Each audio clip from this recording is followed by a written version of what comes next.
Well, nothing happened. He's off of our board as the president in 3 months, so I kind of just let it go. Well, what happened at the board meeting, though? Because he brought it up and said something about his wife. And so we have a bunch going on. We have Sasha from Turning Point in the studio today, and we're going to talk to Sasha a little bit later. But I wanted to stop and say welcome and thank you for coming in. Thank you. Yes, ma'am. And Alicia will be here. She's late. She's fashionably late, as always. Yes. And, of course, me and Dave. But I wanted to, there's some hot off the press stuff going on. There's some cool stuff happening. Like we had a 1-30 victory so that against the law that bans you from buying more than one firearm a month. So that's very cool. And then we have our March monthly meetings coming up. But I want to get right to Jim Miller. Jim Miller is a founding board member of San Diego County Gun Owners, and he's on the Cajon Valley School Board. You also know him because he is the Miller in the Miller versus Bonta case. And there's some shenanigans, I guess is maybe the best way to phrase it, happening at the Cajon Valley School Board that I wanted you to be aware of because Jim's running for re-election, and we need to do everything we need to do in order to get him elected. So, Jim, are you there? Jim Miller on the phone. I think we're going after him. Do you got him? No Jim yet. Sorry. Oh, no Jim yet? Oh. Well, that's don't you just fantastic. Well, tell us more about it. What are the shenanigans? I like shenanigans. Hold on here. I got to get him on the phone. Well, that's what we have our illustrious manager in there. Okay, so basically, I could have swore he was on the phone, guys. Sorry. He is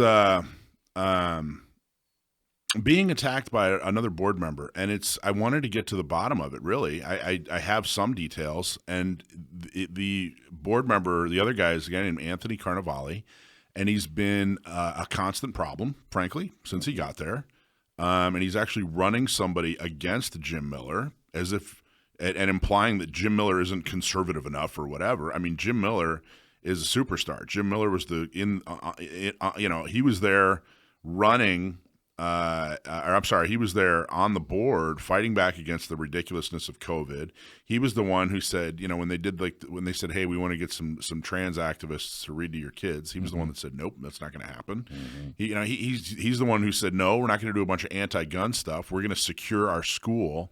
I mean, he's Mr. Conservative. Mm-hmm. He's Mr. Republican. Jim Miller has been a Republican for decades, and he's done a fantastic job. So I don't fully understand what is going on with Anthony Carnevale, and we've tried to kind of work it out and talk about it, but he keeps getting ridiculous. I'm just going to read a little bit. A few days ago, after a fellow board member Jim Miller's ridiculous and failed attempt to get my wife kicked out of a philanthropic organization, which she and I have been a part of for our entire adult lives, citing his misrepresentation of her public comment as a concerned mother at a school board, slanderous claims that we are parents, et cetera, et cetera. Consistent with board authority, resting with the board as a whole, members of the board shall not use district or board stationery to communicate on any issue that has not been approved and or authorized by the board. This is the latest example of an apparent pattern, et cetera, et cetera. So basically it sounds like Anthony Carnevale has been abusing his position on the board and is mad at Jim for pointing it out. But I wanted to get the full story from Jim because Jim, I got to tell you, there's not a whole lot of people out in East County that are more trusted and respected than Jim Miller. So, if somebody has concerns or a difference of opinion, like Anthony apparently does, okay, let's talk about it. But when you freak out as much as Anthony has freaked out, and when you behave the way Anthony has behaved, and, there are so many other people that are stalwart supporters of Jim Miller, you got to kind of go, this isn't Jim. This is the other guy. It can't be everyone else. It's got to be you, Anthony Carnevale. Jim, are you there? I'm here. Thanks, Mike. You bet. Okay, so I'm not sure how much you heard, but let me just kind of recap. So Anthony Carnevale had a fit, what's kind of become a very characteristic fit, a habitual fit on the dais the other night.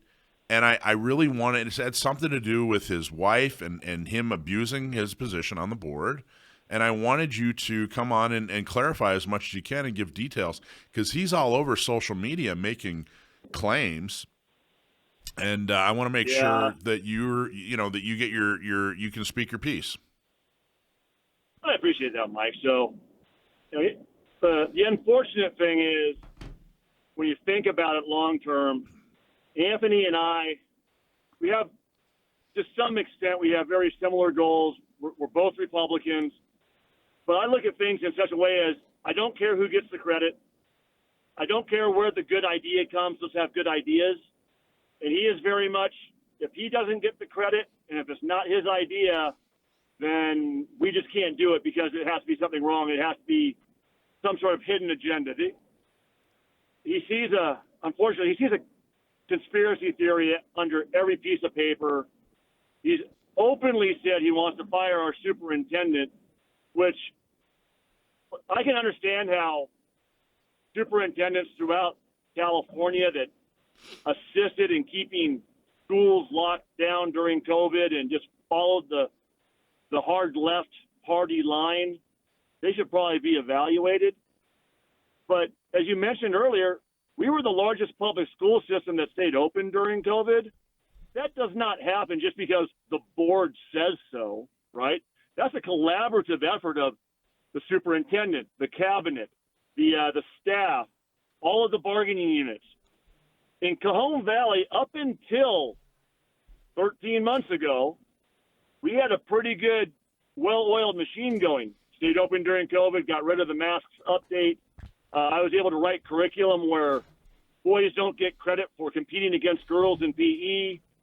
We got the You Belong CV this past year put together, which got rid of the far left, gay pride flag and their propaganda. So now it goes to our counselors because we're one of the few kindergarten through 8th grade districts. We actually have counselors at every single school site. That's 27 school sites.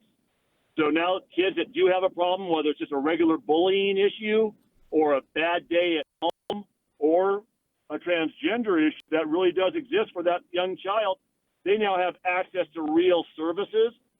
But Anthony, and I hate that it becomes somewhat the Anthony show, if he doesn't get his way, I've never seen this. He literally will fold his arms and sit in his seat on the dais and refuse to vote. He did that for a special vote on a special meeting. He's done that a couple times, Jim, and you've made the case. I think part of the reason that there's even that he even has room is that you have been such a team player. Like, you're not out there pounding your chest saying, "Hey, look, me, look what I did." It's surprising to me that this guy, I'm going, what are you talking about? Everything that you're complaining about, Anthony Carnevale, is, Jim's been the solution for. And I understand people's frustration, especially parents, during COVID and during the last few years. And they're like, that's it, I'm getting involved. So you have a bunch of kind of these Johnny-come-latelys who haven't done anything, haven't accomplished anything politically, and they're looking for a target. And I'm going, wait a minute, Jim Miller, he's a good guy. He is the good guy, in fact. So, but he's absolutely pointing the guns wrong. He's pointing the guns the wrong way. But here's what I want to know. We're about to go to break. So we've talked about his behavior. We've talked about some of the great things you've done. We've talked about how there's a difference of opinion. I want to talk more about, when we get back, what exactly is his beef? Like, what is he trying to get done that he can't get done? What specifically is his problem, I guess, is where we're going. So we're talking to Jim Miller from Cajon Valley School Board. He's also the Miller from Miller versus Bond, the assault weapons ban lawsuit that we're winning. And then he's also a founding board member of San Diego County Gun Owners. We're talking about a colleague who's behaving badly, who's been unruly. We can't quite figure out how, or we know how, but why. He's just kind of going off the deep end. And there doesn't really seem to be a substantive reason. So we've been talking to him, or at least trying to, and, he's got somebody running against Jim, despite the fact that there are two open seats. There are two open seats that need to get filled, one by appointment and one in November. And instead, he picks somebody to take out Second Amendment champion and Republican and conservative advocate Jim Miller. That's what he chooses to do. And the person he picks, this guy Alex, what's his name? Alex Welling, The only political involvement we can find he's been in is a picture of him standing next to a bunch of anti-gun politicians who he's raising money for to get reelected. Fantastic, Anthony. You're doing a bang-up job there, buddy. So, Jim, what exactly is Anthony trying? Like, what is the meat of the disagreement? What does he want that he's not getting? What he's not getting, Mike, is he's not getting his way as far as having the superintendent fired. And again, he's completely discounting that this is a superintendent that has created cutting edge curriculum, has kept our kids open during COVID. And one other thing, I mean, our superintendent was on the Department of Education's task force that put together digital literacy. I mean, our guy's done a really, really good job. Now, everybody has their drawbacks. I'm not going to say he's perfect because he's not. But because the rest of the board doesn't want to just, baby out with the bathwater on our superintendent, Anthony's scorched earth game to try to get all of the other quote-unquote Republicans, and he uses that term because he doesn't consider us Republicans for whatever reason, tries to get us off the board. So because of that, so it's all because of the superintendent. That's really what it boils down to. That is the crux of what I've been able to figure out. Because if you look at what we do, how can he argue with it, right? He's a conservative Republican in theory. What votes have we made as Republicans on this board that don't match up with that alignment, right? We've balanced budgets, right? We're not voting in the red. We're not laying off teachers. You've probably seen on the news, San Diego Unified is laying off 500 staff, right? Because in March, they haven't met their budget. So we're not doing that. We were open during COVID, which is a huge thing, I think, for conservatives and people that want choice. I helped get rid of the mask mandate. I put kids back in school, or probably back in sports. All the things that you would think you would want. So what else could it be? That's what I'm trying to figure out, truly. And there's not a political leader out in East County, and I'm not just talking about elected. I'm talking about, community leaders out there who tend to agree with us on issues. There's barely one out there that they're all scratching their head over Anthony's behavior. They're going, hey, we've known Jim for a long time. He's making all the right choices here. So, okay. Like, I have tried to bounce this off of so many people. And Anthony and I sit on a philanthropy board where he's basically been okay up until recently, which is one of the issues that has arisen. That's what I want to get into, this philanthropic thing and his wife. Talk about that. What exactly is going on there? So one of Anthony's self-anointed advisors is a lady named Priscilla Schreiber, who herself was somewhat of a disgraced former school board member at the Grossmont Union School Board. She got kind of excommunicado from the Republican Party for doing exactly what Anthony's doing, continuously going after Republicans instead of going after Democrats. And she comes to every board meeting. She pulls speaker cards at every card, and she calls herself Anthony's advisor. Well, she is president of Literacy First Charter School. And the East County Posse, we put together over $45,000 in money to give to needy kids. Yeah, we went through the East County Posse, by the way, explain that name a little bit. The East County Posse is a philanthropic organization that it's just a bunch of well-meaning folks out in East County who raise a bunch of money and grant it out to people with all kinds of different needs. It's a really, really great philanthropic thing. So that's what he means by East County Posse, just to be clear. So go ahead. Right. So, yeah, we have 100 members, mostly contractors, developers. I'm one of the few token lawyers. I've been on the board of that organization for 8 years. And it's a hand up, not hand out. We do a lot of things at the East County Transitional Living Center, Boys to Men after school programs, et cetera. So in November, we selected a handful of school districts and schools to contact and find out which of their families and kids had needs, which of them were unhoused, which of them had problems in the household that needed help around the holidays. And we gifted gift cards, depending on whether it was one student or whether it was multiple students in a family. We went through a vetting process. We went through the district personnel, all of this. In the 11th hour, literally 2 days before Christmas, 3 days before Christmas, Anthony puts a blast out to the entire committee, of which none of them, other than the 8 board members, knew what the vetting process was as to how we selected the other schools, and said, hey, I want to give $3,500 to Literacy First Charter. They've identified a handful of kids. Well, it's right before Christmas, and our community is of philanthropists is fantastic. Of course, we all said yes. But we all said yes before anybody realized Priscilla Schreiber, who was, again, his political advisor, is president of Literacy First. So he basically used philanthropy money as a payoff to his political advisor without going through any of the pre-vetting and analysis process that we all did to get to the other school districts, the public school districts.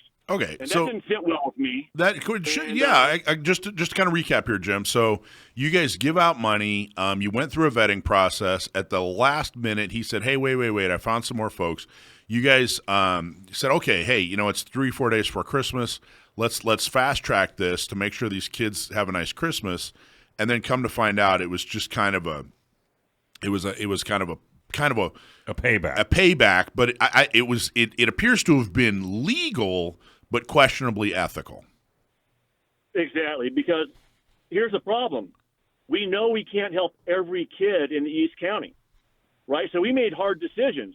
We decided not to include Alpine School District. We decided not to include the Humboldt-Missouri School District. We decided not to include the Mountain Empire School District.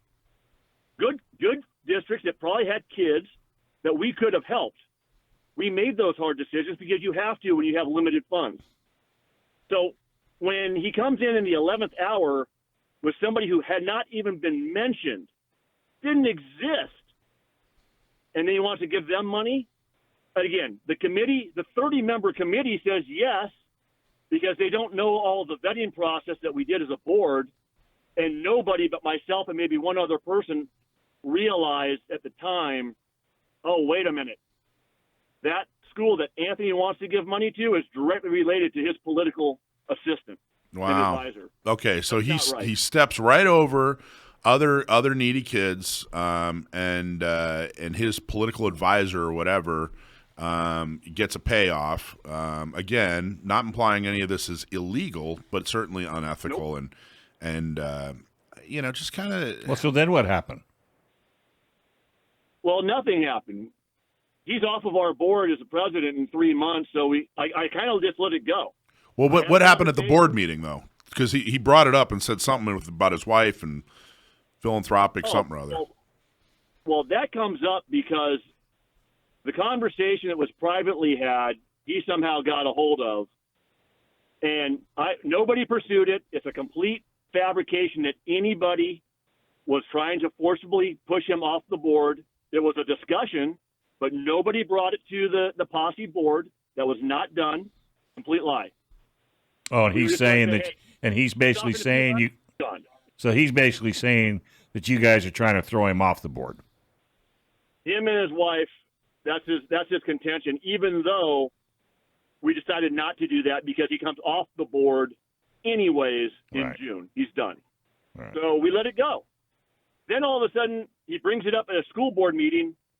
Why are you bringing a private philanthropy's internal workings on blast in a public school board meeting? Those two things do not go hand in hand. He's actually in violation of the Brown Act by exceeding the terms and the conditions of what a board report, which is supposed to be a brief comment about your activities with the school district and nothing else, what it's supposed to be. So he's very, very particular when he says that you have to follow all of these procedures to the T when it until suits he doesn't him. Want to. Yeah, when it suits him. Well, yeah. But when it comes to getting money to his buddies, then that's a whole different story. All right, Jim. If it's on him, right? Yeah, I think we covered this fairly well. I wanted to tell everybody about this and make sure that we keep this up. I got to tell you, there are a handful of very, very, very important elections coming up in 2024 in November, and Jim Miller for Cajon Valley School Board is one of them. it is definitely a statement. If Jim doesn't get elected, it's a statement against San Diego County gun owners, him being a founding board member. It's a statement against the assault weapons ban, that he's been brave enough to put his name on the lawsuit. This is something that we really want to focus on and make sure that we make a strong statement in our favor. If someone is trying to get a pro-gun advocate like Jim Miller, kicked off a board, we San Diego County Gunners have to prove that, hey, you know what, that's not going to happen on our watch. So there you go. All right, Jim, do you have a website yet? Yep, MillerForSchoolBoard.com, guys. MillerForSchoolBoard, FOR.com, has all of my information, biography. You can make a donation. I'd appreciate it. But we kept the anti-gun crazies out. Let's keep that going. Everybody go there, Miller for School Board, and give them $25 right now. Thanks for watching this clip from Gun Owners Radio. If you're watching mainstream media, you're not getting the truth about guns. Gun Owners Radio is the easiest way to stay on top of the Second Amendment fight, the fight for your self-defense rights. You can watch our live stream on YouTube every Sunday from 4 to 6 p.m. California time, or if you're in San Diego, AM 1170, FM 96.1, The Answer. We're also available on your favorite podcast platform. Just search Gun Owners Radio and you'll find our show. Like and subscribe to help defend and restore the Second Amendment, not just in California, but across the country.